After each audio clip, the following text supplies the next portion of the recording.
सध्या महाराष्ट्राच्या राजकारणात चर्चा सुरू आहे ती बिनविरोधची. बिनविरोध हा शब्द तसा काही नवीन नाही. महाराष्ट्रात विधिमंडळामध्ये अनेक आमदार, मुख्यतः परिषदेचे, हे बिनविरोध अनेक वर्ष निवडून येत राहिलेले आहेत.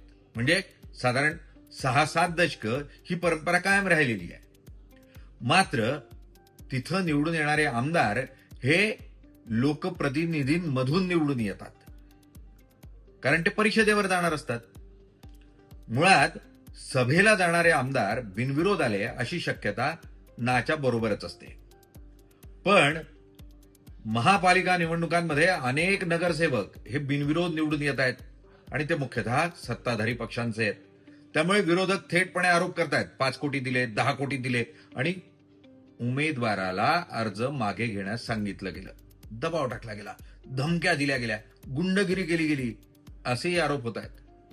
बरं, चला असं मानून चालू की हे सगळं झालं असेल, चुकीचं आहे, लोकशाहीसाठी म्हणून अत्यंत निंदनीय आहे, अगदी सगळं मान्य.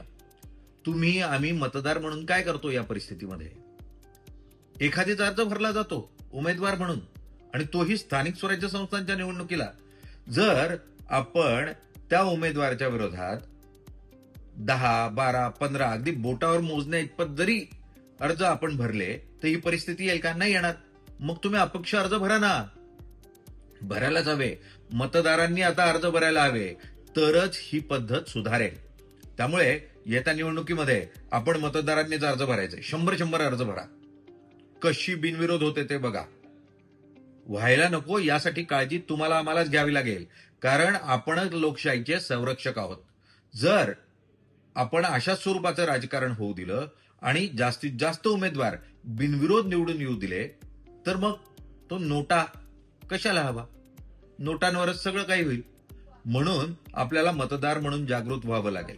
आणि जर आपण हे जागरूक झालो नाही आणि पुढच्या निवडणुकीत, म्हणजे जिल्हा परिषदेची निवडणूक तातडीनं जाहीर होणार आहे, त्या निवडणुकीमध्ये तुम्ही 10 पेक्षा जास्त अर्ज अपक्ष म्हणून भरले नाही तर असेच बिनविरोध निवडून येतील. लोकशाहीत विरोधकाला जागा असायला हवी आणि निवडणुकीतही कुणीच बिनविरोध येता कामा नये,